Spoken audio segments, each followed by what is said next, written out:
বাজেটে ঘোষণা হয়েছে কাপড়ের দাম কমছে। কমছে, খুব ভালো লাগছে। তাহলে তো দেখি আসল ব্যাপারটা কি হয়, বলে আর এক হয় আর এক, সেটাই ঠিক আছে। সারা বছরই তো কেনাকাটা, নিশ্চয়ই নিশ্চয় 19-20 তো করি। কাপড়ের দাম নির্দিষ্টভাবে কমবে বলা হয়েছে। ব্যাস ব্যাস, খুব ভালো যদি কমে। কাপড়ের দাম কমে গেলে খুব ভালো, আমার সেল আরও বেড়ে যাবে। এমনিও সেল আছে, আমাদের দাম এমনিও কম আছে, আরও দাম কম হয়ে যাবে। আর এরকম কিছু লাগছে না আমার কাপড় দাম কমবে। সরকার বললে দাম কমবে না, ওটা বিজনেসম্যানরা যদি চায় তাহলেই দাম কমে।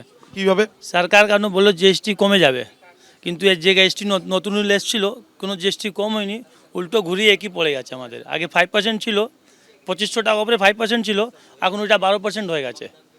তো হ্যাঁ, তো ব্যাপারটা একই হয়ে গেছে। সরকার শুধু লোকদেরকে এরকম ঘোরাচ্ছে, এটা দাম কমবে, ওইটা কিছু দাম কম হচ্ছে না, শুধু বলছে শুধু দাম কমবে দাম কমবে।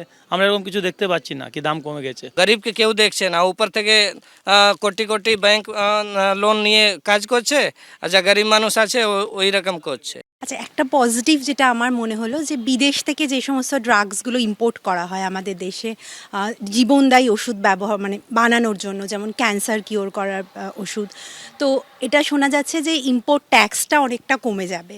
তো তাতে আশা করি এই সমস্ত ওষুধগুলোর দাম কমবে এবং প্রচুর মানুষ উপকৃত হবেন, কারণ ক্যান্সার তো এখন ঘরে ঘরেই দুর্ভাগ্যজনকভাবে দেখা যায়। তো দাম কমলে সবার উপকার হবে। আর একটা যেটা শুনলাম পজিটিভ লাগলো, সেটা হচ্ছে যে ইলেকট্রনিক্স যে সেক্টর, সেখানে শুনছি ইনভেস্টমেন্ট অনেক বেশি করা হবে। তো এখন ডিজিটাল এজের যুগ, গ্রাম শহর সবাই আর কি প্রচুর ইলেকট্রনিক্স গুডস ব্যবহার করছেন, কিনছেন।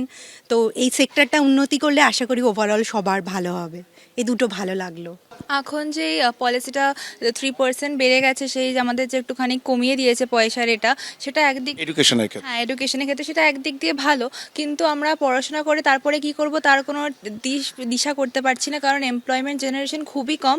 আর এখন সবাই স্টার্ট আপসও করছে, তো সেই কারণে স্টার্ট আপসের জন্য আমার মনে হয় কিছু একটা আলাদা করে কোনো একটা মানে বাজেটে একটা সেক্টর থাকা উচিত, যেখানে স্টার্ট আপ করার জন্য আমাদের একটু ইজি হবে, বা যারা হায়ার এডুকেশন করছে তারপরে জব, সেটা আমরা কি করব সেটা আমরা কিছুতেই বুঝতে পারছি না। আমার তো মনে হচ্ছে অপ্রাপ্তি, কেন আমরা দৈনন্দিন জিনিসের ওপরে খাবারটা তো আমরা সবচেয়ে আগে দেখব। হ্যাঁ, তার মধ্যে আমি দেখছি যে প্রত্যেক সপ্তাহে চাল ডাল বেসিক জিনিসগুলো, তেলের যে দাম আর কি ওয়েটটা লেখা আছে, কিন্তু সেই অনুযায়ী আমরা এটা পাচ্ছি না, দামের সঙ্গে আমরা ঠিক মিল পাচ্ছি না।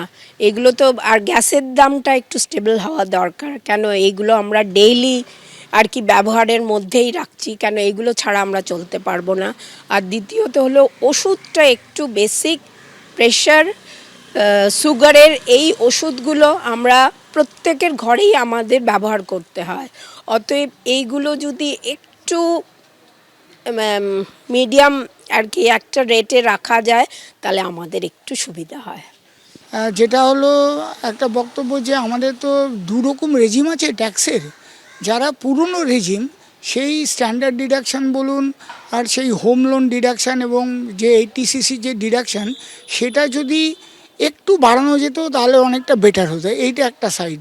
দুটো একটা সাইড, যারা আমরা সকলের ক্ষেত্রে আমরা ডাইরেক্ট ট্যাক্স এবং ইনডাইরেক্ট ট্যাক্স দুটোই আমরা দিই, যদি ইনডাইরেক্ট ট্যাক্সের বোঝাটা যদি একটু কমানো যায় সেটা কিন্তু আর একটু বেটার হয়। আর তৃতীয় জিনিস, একটু অবাকই হলাম যে নেক্সাস এবং নিফটি দুটোতেই আমরা দেখলাম যে বাজেটটা যাওয়ার পরে দামটা কিরকম একটা পড়ে গেল। তো সেটা বুঝতে পারছি না, কারণ আমরা তো বিশ্লেষক নই, যে হঠাৎ এরকম একটা পরিস্থিতি কেন হলো এটা আমরা সত্যি বুঝে উঠতে পারিনি।